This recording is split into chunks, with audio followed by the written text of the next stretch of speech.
तो जैसे कि मैंने आपको बताया कि उनका 30% टाइम सेव हुआ था, ठीक है, उसको प्लांट को सेटअप करने के लिए, जो कि उसकी रिपेयर हो रही थी तब, ठीक है।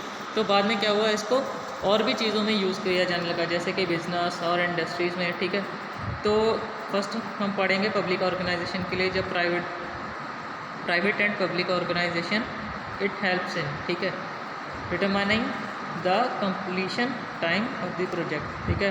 ये हमें बता देता है कि हमारा कंप्लीशन टाइम इतना होगा, ठीक है, प्रोजेक्ट का। सेकंड है, in case of delay in one activity the total period of delay can be determined और it can be studied whether the entire project will be delay और नॉट, ठीक है। अगर हमारा एक भी इवेंट या एक्टिविटी डिले होती है, ठीक है, तो हम इससे कैलकुलेशन कर सकते हैं कि हमारे प्रोजेक्ट में और कितनी डिले होगी या टाइम पर पूरा हो सकेगा, ठीक है। Determining the most economical way to speed up the project, ठीक है। Avoiding costly storage of material for long period as it helps in scheduling the material, ठीक है। एक तो ये शेड्यूलिंग करने बहुत हेल्प करता है, जैसे कि जितनी हमें मटेरियल की रिक्वायरमेंट है और जितने दिनों के लिए हमें मटेरियल स्टोर करना है और ख़त्म करना है उस मटेरियल को, ठीक है, उसी हिसाब से हमारा ये प्रोग्राम क्रिटिकल पाथ मेथड हम डिज़ाइन करते हैं, ठीक है। Delivers in such a way that वे are available as and when needed at the construction site, ठीक है। जब हम ज़रूरत पड़ती है तो हम मंगवा लेते हैं बाद में दोबारा, पहले ही हम ऑर्डर कर देते हैं कि हाँ कि हमारा इतने दिनों में इस प्लान पे इस एक्टिविटी और इवेंट पर हमारा इतना मटेरियल खर्च होगा, तो हम दोबारा मंगवा लेंगे, ठीक है। इससे हमारा टाइम भी बच जाता है और मटेरियल की कॉस्ट भी और मटेरियल भी ख़राब नहीं होता, ठीक है। It helps in the selection of the best combination of labour and equipment. इसमें एक और इसका जो एडवांटेज है, इसमें क्या होता है कि हमें कॉम्बिनेशन ऑफ लेबर कि कहाँ हमें स्किल्ड लेबर की ज़रूरत पड़ेगी और कहाँ अनस्किल्ड की। बेसिकली इसमें क्या होता है, जैसे कि एक इवेंट हो गया, जैसे कि फाउंडेशन की खुदाई करनी है, ठीक है, ब्रिक मेसनरी करनी है, प्लास्टर करना है, ठीक है। ऐसे ऐसे जैसे कि हम लेबर को डिवाइड कर देते हैं कि आपको इतना काम इतने दिन इतने टाइम में करना ही है, ठीक है। ये इसमें ये होता है। It helps in determining the critical activities which if delay will delay the completion of the project. ये पहले डिटरमाइन कर देता है कि हमारा ये जैसे कि कोई एक्टिविटी है वो काफ़ी क्रिटिकल है, ठीक है, और उसकी वजह से हमारा प्रोजेक्ट डिले हो सकता है, तो इससे हमें ये चीज़ें पहले ही पता चल जाती हैं, ठीक है। इसलिए हम उस पर ओवरवर्क कर सकते हैं, अच्छे से ज़्यादा पहले ही काम उसे ख़त्म कर सकते हैं, ठीक है। It helps in giving sufficient flexibility to the management, ठीक है। ये बहुत ही इंपॉर्टेंट क्वेश्चन है, ठीक है, हर बार आपके क्वेश्चन एग्ज़ाम में आता है, ठीक है, 5 नंबर में, ठीक है। Basically it's a comparison between PERT and CPM, ठीक है।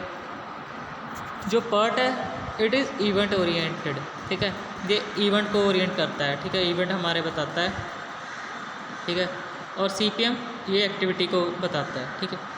सेकंड PERT में it use time estimate for each activity, ठीक है।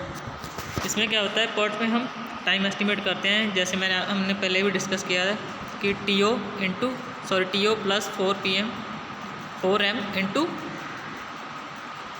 ठीक है, TP/6, ठीक है, ये हो गया। तो उस दूसरे में क्या है, it uses only one time estimate for various activities, but CPM का ये एडवांटेज है कि हम एक ही बार में सभी एक्टिविटी की टाइम, ठीक है, एस्टिमेट कर सकते हैं, ठीक है। इससे हमारा टाइम भी बचेगा और अगर बाद में किसी भी एक्टिविटी में डिले होता है तो हम इजीली उसे सॉर्ट आउट कर सकते हैं। थर्ड है इसमें, it is use for those project which are the first of their own kind and where no information is available about the activity time, ठीक है। इसमें क्या होता है, यूज फॉर दोज प्रोजेक्ट, इसको उन प्रोजेक्ट के लिए यूज़ किया जाता है there no information is available, ठीक है। फॉर एग्जांपल हमें कोई भी काम करना है, उसके लिए हमें इन्फॉर्मेशन अवेलेबल नहीं है, ठीक है। तो इसमें क्या करते हैं, पहले जैसे कि कोई इंजीनियर गया, उसने देखा कि हाँ ये एक्टिविटी है, ठीक है, जिसके लिए इतना टाइम लगेगा, वो नोट डाउन करके लेके आएगा, फिर सबको बताएगा, ठीक है। और टाइम वो क्या होता है कि इसमें थोड़ा सा टाइम कंज्यूमिंग होता है, ठीक है। जैसे CPM में सारी चीज़ें पहले ही हमें पता लग जाती हैं, ठीक है। It is use for those project where time estimated for various activities are known. ठीक है, ये आपको बता ही चुका हूँ कि हम पहले ही कर लेते हैं। इसमें पार्ट में है last, it lays emphasis on reducing the completion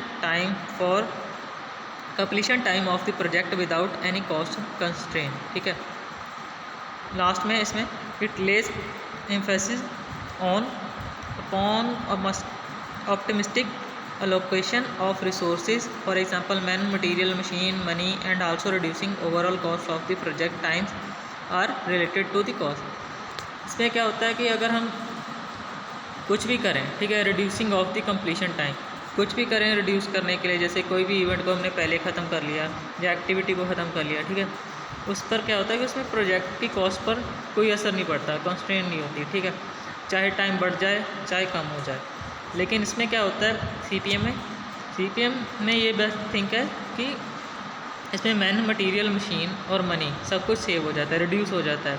ठीक है, जितनी रिक्वायरमेंट है हम उतना ही यूज़ करते हैं। ठीक है, इससे ज़्यादा नहीं करते। ठीक है, थैंक यू स्टूडेंट। अगर आपको कोई भी प्रॉब्लम आ रही है, ठीक है, तो आप ग्रुप में मैसेज करके पूछ लिया करो। ठीक है, थैंक यू।